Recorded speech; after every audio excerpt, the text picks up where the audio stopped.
My name is Rhea Jacobs. I'm the daughter of Marc Jacob and Jacob Samuel.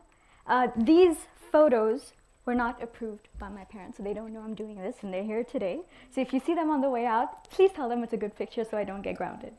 Um, in all seriousness, my introduction begins with them because I wouldn't be here without their belief, their love, and thanks, Mom and Dad. To give you an introduction, my journey began with Marc Jacobs Beauty. I was scouted as their global beauty ambassador, and that brought in a whole lot of beautiful opportunities that enabled me to work with some of the most amazing and renowned brands worldwide. Earlier this year, I began my entrepreneurial journey with my brand Rhea, a wellness brand that aims to bring accessible wellness to every household regardless of age or gender. But let me take you back a little, back to baby Rhea. I know what you're thinking, right? Only child, brat, my mom will 100% agree.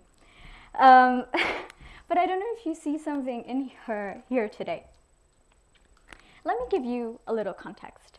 My mom worked in the garment industry, which meant as part of her research, she used to bring home all these beautiful glossy magazines.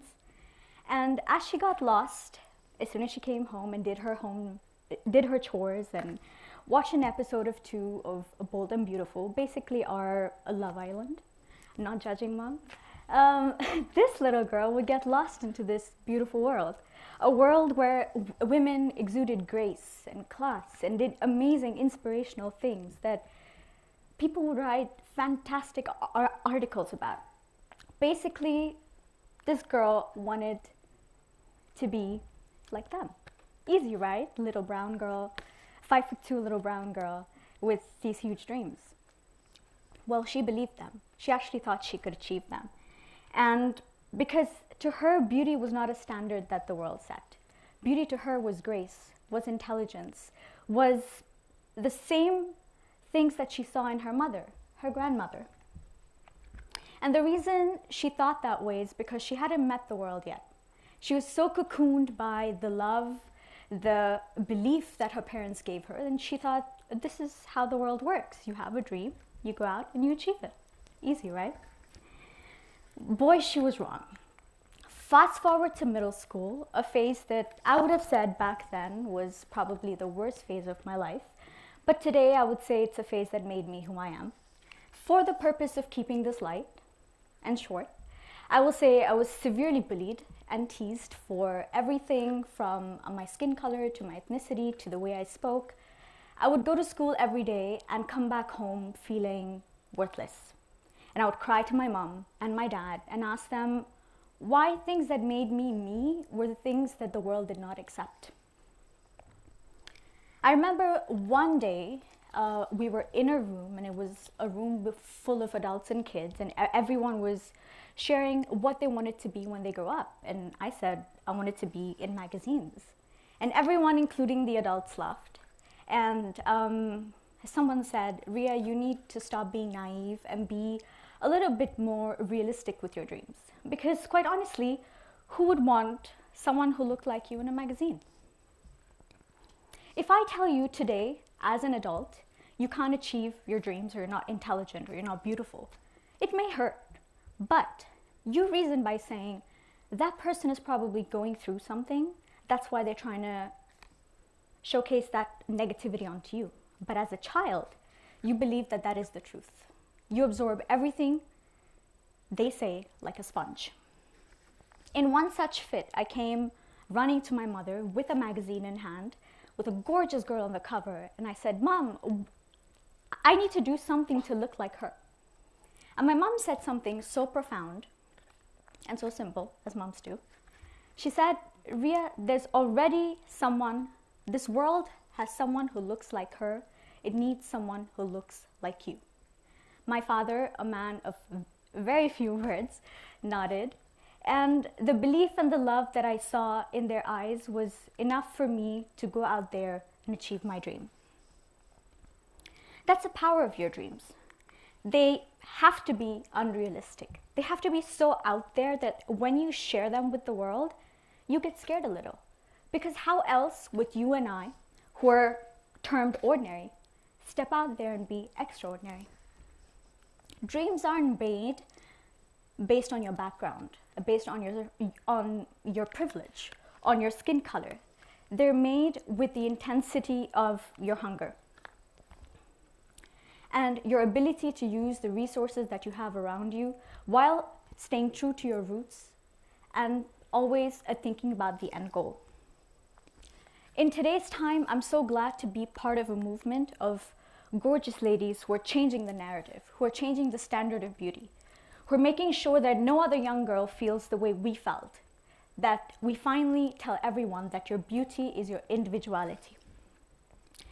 The thing with people who have achieved, when someone else sees them, they think, oh wow, now they've achieved what they have to achieve and life is great.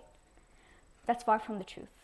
Working on yourself, working on your inner child, there she is, and telling her the things that she wanted to hear back then, healing parts of you that quite honestly you needed to heal, it takes daily work. There are days where, until today, when I'm on a set, a big set with a lot of people from all around the world, I still go back to feeling like that girl who was insecure. And the only way that I can go out of that mindset is by speaking to her and explaining to her it's time to let go of the things that held me down and start to believe in myself, start to believe in healing and growth and change and the fact that I can achieve my dreams.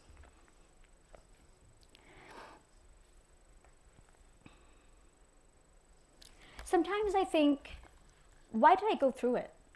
It would be so easy to just go from point A to point B. And then I think about this example. How many of you all go to the gym? Nobody? Oh, a few. Yeah. Okay, great. How many of you all go and lift weights? Yeah. I see someone doing that there. Okay, great. When you go in with a goal, say I want to lift 150, I want to lift 250. You don't go into the gym the first day and lift that. No, you start with your 5s, you move to your 10s, you slowly build the strength that you need to actually lift that 150 and that 250. Life is exactly like that. All the challenges that you go through prepare you for the weight of your dreams, because dreams are not easy. To think about if this little girl could handle the stress, the intensity, and the hardship of my industry, no way would she be able to do it. More than anything, I think she'll be so happy in her little cocoon where life is perfect, it's all rainbows and daisies. She wouldn't be able to handle it. And the truth is, things will get hard. Things will get tough. And in that time, I want you to focus on healing. Healing on yourself, yes, but also healing here. Speaking to your inner child, believing in your dreams, regardless of who you are or where you come from. Your chance of being born in this world is 1 in 400 trillion. 1 in 400 trillion for you to be here in this moment.